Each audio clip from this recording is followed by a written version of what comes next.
asalaamaaleykum wa rahmatullah ñu ngi leen di ziar yéen ñëpp di leen nuyu man la soxna Binta directrice su Jom Job LLC organisation bi leen di accompagner li jëm ci seen wàllu immigration ak taxation fii ci Amérique ñu di leen jaajëfal bu baax a baax di leen wax rek ne vidéo bi dañ ko def mu jëm ci wàllu sunu mbokku taalibe mbokku sénégalais boobu ñuy wax Serigne Saliou Ndoye Serigne Saliou Ndoye nag caabi féete ko ginnaaw ci jamono yi ci anam yu doy waar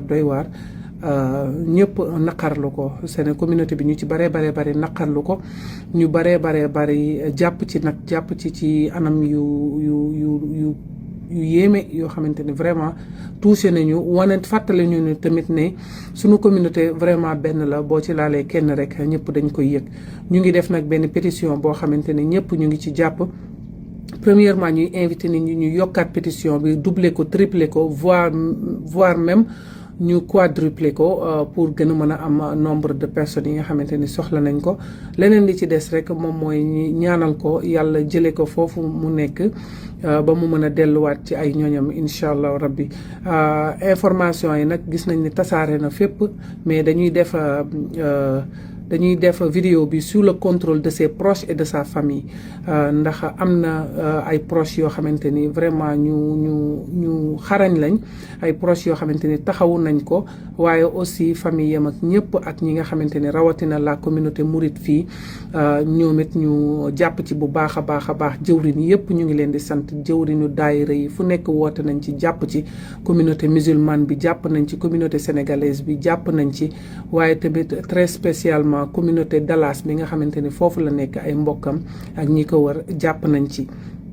donc ci jamono bi fi ñu ci toll moom mooy que ne mu ngi ci loxoy yoon avocat yi ñu ngi ciy def liggéey boobu ñuy def nag faw ñu may leen temps ñu def ko te ñu bañ a def dara loo xamante ne da koy gàllankoor donc vidéo yi nga xamante ne ñu ngi koy gis ci internet bi muy circuler te amuñu benn base boo xamante ne lu leen leer la ci li nga xamante ne mooy situation bi ñu leen di ñaan na dakk parce que ñëpp xam naa ne dañ koo bëgg a jàppale waaye malheureusement dafa am yenn kàddu yoo xam ne bu jógee rek dafay nekk kàddu yoo xam ne mën naa yàq ndax légalement pareeguñu pour discuter ci li nga xamante ni moom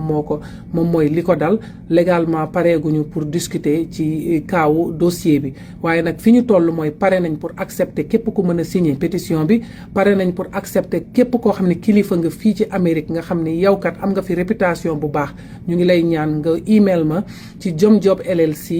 jomjoblllc@gmail.com wala nga woote ci 513 208 78 68 boo fa bàyyee message incha allah rabbi wala nga woote ci via WhatsApp bi ñu mën laa jël nga mën ñoo jàppale ci lettres yi nga xamante ni moom la ñu soxla war koo bind donc foofu mu ne nii daal foofu lañ ci toll ak ñi nga xamante ni ñoo mën a jàpp ci ñaan yi ñuy ñaan bu ko kenn di live bu ci kenn di wax loo xamul bu ci kenn di wax loo xamante ni surtout li jëm ci lan moo tax ñu jàpp kook circonstances yu ñu ko jàppeek lan la def ak lu mu deful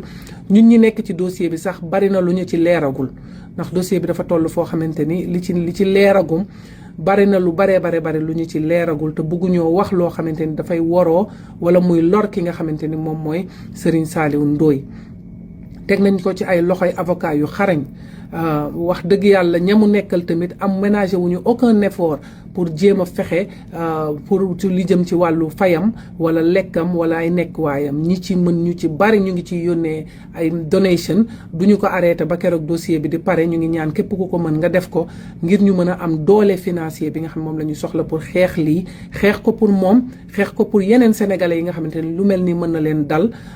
te duñu ci bëgguñu ku ñu noggatu suñu communauté dafa nekk fii nekk communauté bu jàmbaare nekk communauté bu positive fii ci Amérique donc wax dëgg yàlla bëgguñu ku ñu noggatu bëgguñu ku jël singali les sénégalais di leen teg yenn problème yoo xamante ni ki ni wax dëgg yàlla baaxul ci ñun baaxul ci suñu communauté waaye li gàtt ba gàtt mooy loo gis rek dafa am defin bi nag mooy ñu ànd ak dal ñi ko bëgg ba di ko posté di taf